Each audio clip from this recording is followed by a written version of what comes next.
Greetings, whiskey folk, and welcome to the official unbottling of That Boutique Whiskey Company's Tomatin Batch 4. Very exciting stuff, and the reason we're tasting this one today is because at the time of recording, I am about to present That Boutique Whiskey Company's Indie Spotlight tasting at the Strath, and I need to come up with my own tasting notes a little bit, and I need to come up with a nickname for the Dram Association so that we can taste it blind at that tasting. And have some pre-prepared tasting notes. So I thought I may as well do it on video. Plus, I'm going to be saving at least one, maybe two bottles of each release to be able to sell online for those who couldn't make it to the tasting. So at the time that these are uploaded, they're all available at strathliquor.com. And if you go to the Dram Association page, you can get there just by going to dramassociation.com as well. Go to the featured whiskies, you'll see a whole host of That Boutique Whiskey Company whiskies, and they'll all be 10% off for all Dram Association members. So this one is where we're starting off, and this is, an 11-year-old Tomatin, a fantastic distillery. I've had many a fabulous Tomatin, but they've given us some pre-prepared notes from That Boutique Whiskey Company. So let's see what they've got to say about Tomatin. This is our fourth batch from the Tomatin distillery. It's 11 years old. A release of just 1,046 bottles. So important to remember, these are not single cask, but they are small batch, very small batch. And this one comes in at 51% ABV. The Tomatin distillery was founded in 1897 and lies south of Inverness, just outside the Speyside region. It was once Scotland's largest malt whisky distillery in the mid-1970s with a capacity of 10 million litres per annum. Tomatin never actually got to run at full capacity. In 1986, the company went into liquidation. It was, however, rescued by a Japanese company and became the first Scottish distillery to be under Japanese control, something that's actually happens quite a lot now, like Ben Nevis. There's a couple of small distilleries that are owned by Japanese companies. Oh, and of course Beam Suntory.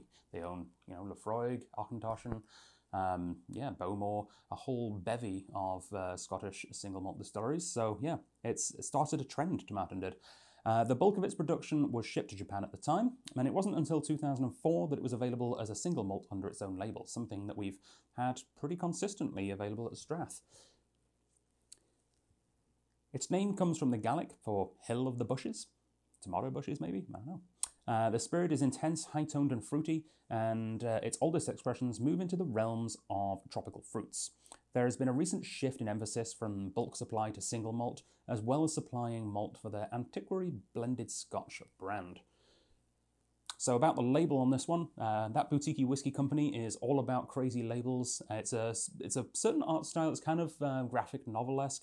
Actually, it reminds me an awful lot of Where's Waldo, or Where's Wally, as I forget which one's which. Whichever one seems familiar to you guys, that's the one they have in North America, and whichever one sounded wrong and slightly weird, that's the one we have in Britain. I feel like we have Where's Wally, and you guys have Where's Waldo. But it might be the other way around. Anyway, yeah, the art style somewhat reminds me of that. And I keep trying to see if there's a little tiny Waldo hidden on it somewhere.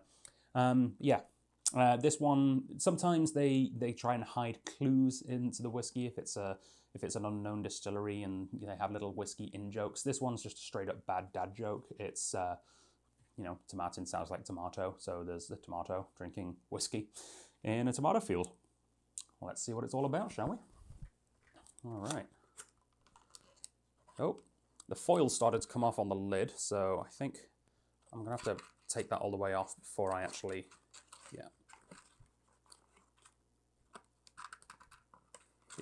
okay. Yeah, there we go. Otherwise it's going to get snagged because there's a bit of cardboard in here as well that you've got to lift out. Very nice. All right, there we go. Hey, stickers. Forgot they come with these. So yeah, That Boutique Whiskey Company is so boutique that it comes with stickers. How exciting is that? Love some stickers. Let's see what we've got today.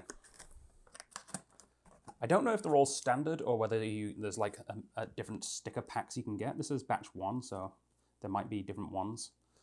Well, we've got a pig with a mullet. We've got a frog on a dog on a log. We've got some kind of... Hey, we've got the tomato from the Tomatin. And we've got some kind of flatfish playing a flying V guitar. That speaks to me on a spiritual level, so that, there we go, is going to go on my laptop right there. Beautiful. Nice. Isn't that great? Stickers, guys. Love a sticker. All right. Very cool. Let's see what the whiskey's about, shall we? There's a bit of a note about that boutique whiskey company on the back of the bottle. It was founded to bring forgotten drams from some of the world's best distilleries to the whiskey-craving masses. Our limited edition labels are hand-illustrated and designed with a nod towards whimsicality, often incorporating whiskey industry in-jokes. All right. Very nice. Okay.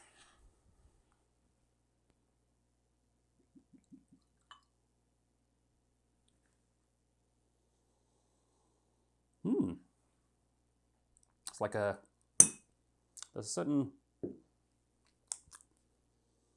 custard cream biscuit-esque thing going on the nose straight off. Custard creams, but with coconut. Coconut custard creams. Very nice. I am getting a little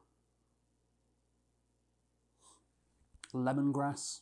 Yeah, there's some really nice sort of tropical herbs. Not so much tropical fruit yet, but, you know, lemongrass and almost like a Thai green basil kind of a thing. Very nice.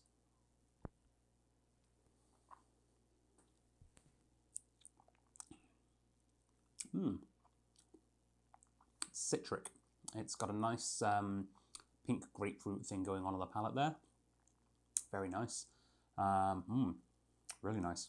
Coconut custard creams coming through on the palate too. Really, really quite pleasant biscuity notes. I think that's kind of that's the star of the show right now, is those coconut custard creams. A biscuit which I'm longing for, and I think you can actually get at Walmart in the British import section. So I might have to take a trip to the dreaded Walmart. A nice decent amount of wood oakiness. Comes a lot across as sort of a vanilla bean kind of thing.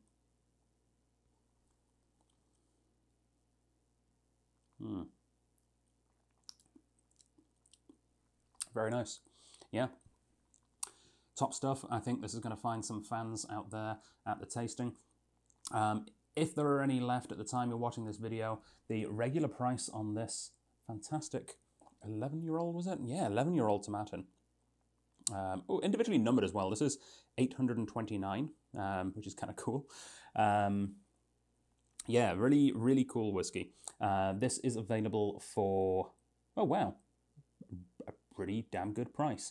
$134.70 at full price, which is really cool. Bear in mind, this is a 500ml bottle. It's 50 centilitres, not the standard 70 or 75. So it's about 2/3 the size of a regular bottle. So take that into account with the price as well. Still great value.